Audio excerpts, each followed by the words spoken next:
tema de hoy es el de momentos. No es otra cosa que la generalización del problema de conteo de los elementos sobre una cadena. ¿Cómo se definen los momentos de frecuencia? Mire, supongamos que tenemos un universo de elementos que podemos ordenar, el primero, el segundo, hasta el 10º elemento, y que tenemos una cadena que los elementos que arriban pues son de ese conjunto. Entonces decimos que F sub I va a ser el número de veces que el 10º elemento de U aparece en S. Ahora, el késimo momento del string va a ser la sumatoria de cada uno de los F sub I elevado a la K, donde cada F sub I corresponde a uno de los elementos del universo, el primero, el segundo, por supuesto los que aparezcan. Ahora, hay tres momentos que son muy usados, por supuesto el késimo está definido en general.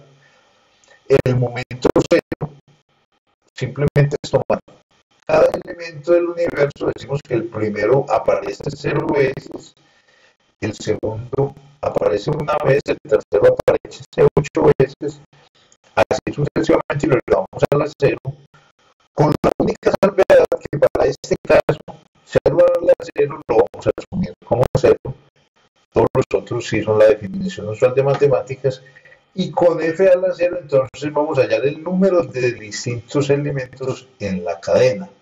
Eso ya lo sabemos calcular con el Hyperloop, que es el algoritmo que vimos en la lección pasada. Ahora, el primer momento es hacer lo mismo, pero elevando a la potencia de 1, y con ese calculamos el número de elementos en el string, que por supuesto es trivial hacerlo.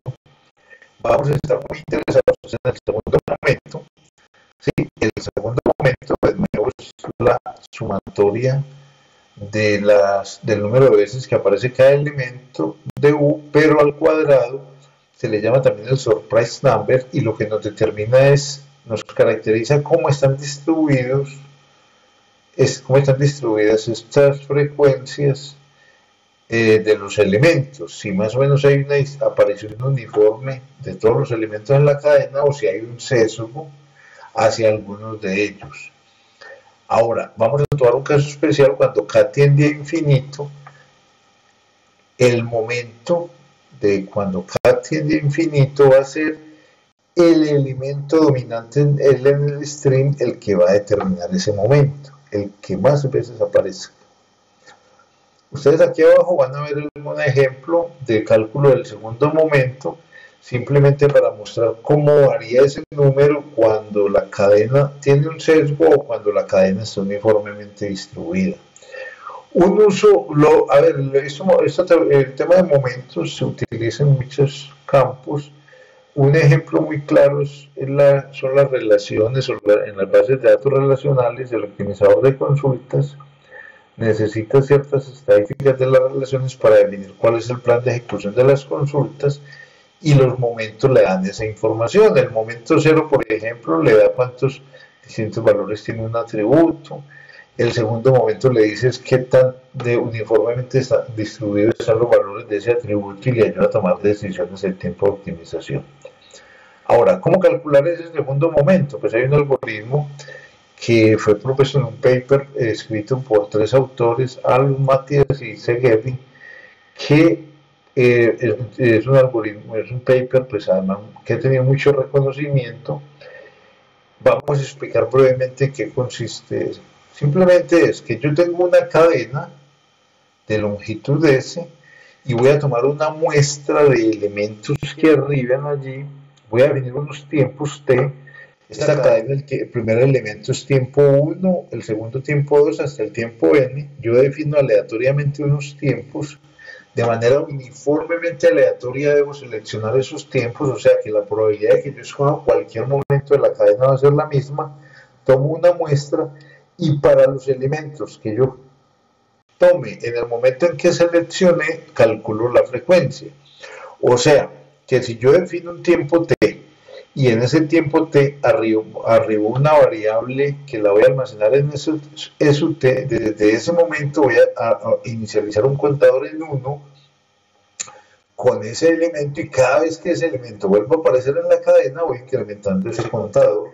Cuando termine la cadena tendré las ocurrencias de ese elemento desde el momento en que lo seleccioné, no desde el comienzo de la cadena, sino desde el momento en que lo seleccioné hasta que se termine la cadena. Eso lo voy a hacer varias veces para diferentes tiempos, tantas como yo determine la muestra.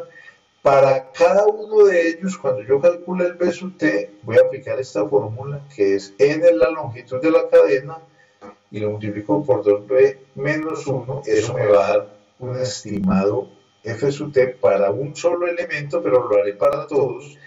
Y teniendo el estimado de cada uno de los elementos de la muestra, después calculo el promedio. Y ese promedio va a ser el estimado del segundo momento para toda la cadena. Lo podemos explicar brevemente acá en un algoritmo, en un ejemplo mejor.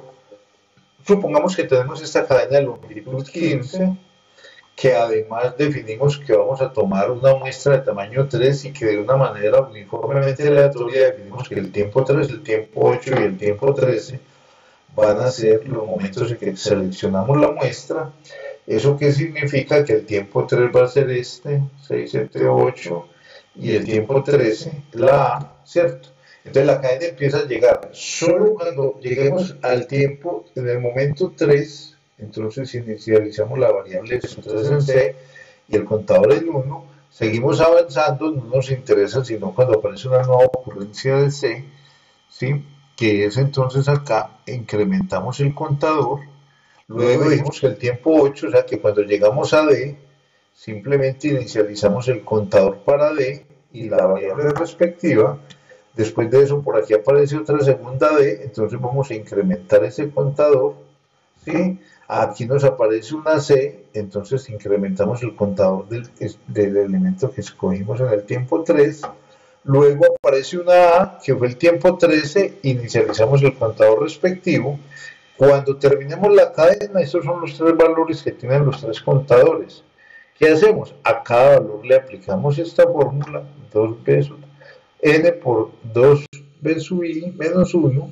Entonces, por ejemplo, para el que vale 3 da 75 y para los otros da 45.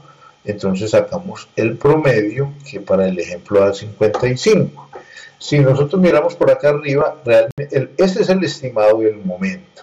El momento exacto es este, 59, es un valor aproximado.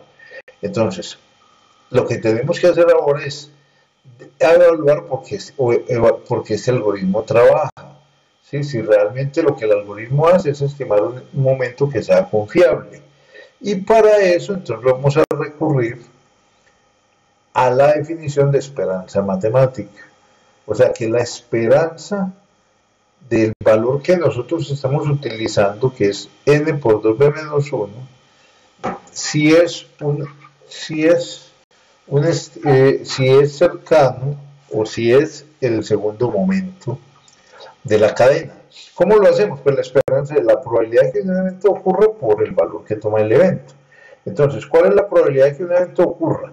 Si nosotros acá seleccionamos de manera uniformemente aleatoria cualquier tiempo, la probabilidad de cualquiera de esos eventos va a ser 1 sobre n.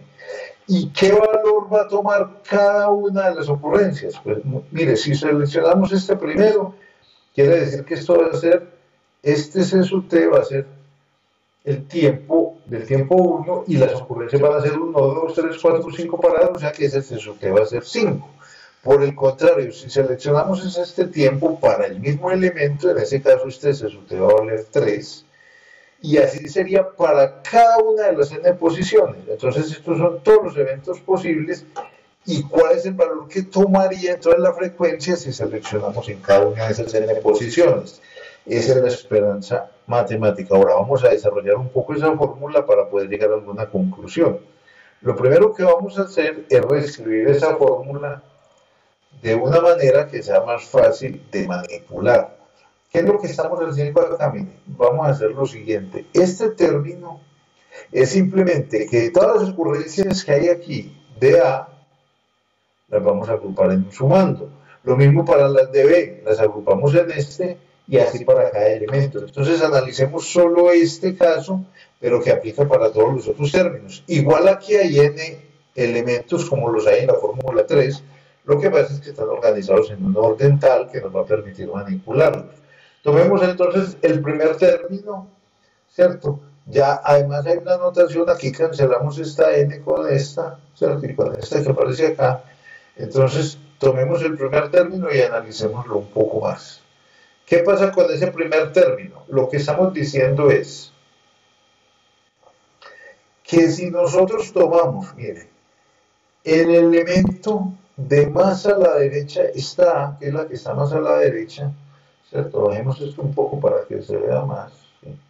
Si tomamos esa A, ¿qué valor va a tomar este elemento? Esto sería 1, porque no dice 2 por 1 menos 1, daría 1, ese valor tomaría. ¿Qué pasa si tomamos esta segunda A? Sería 2 por 2 menos 1, que es este que aparece acá.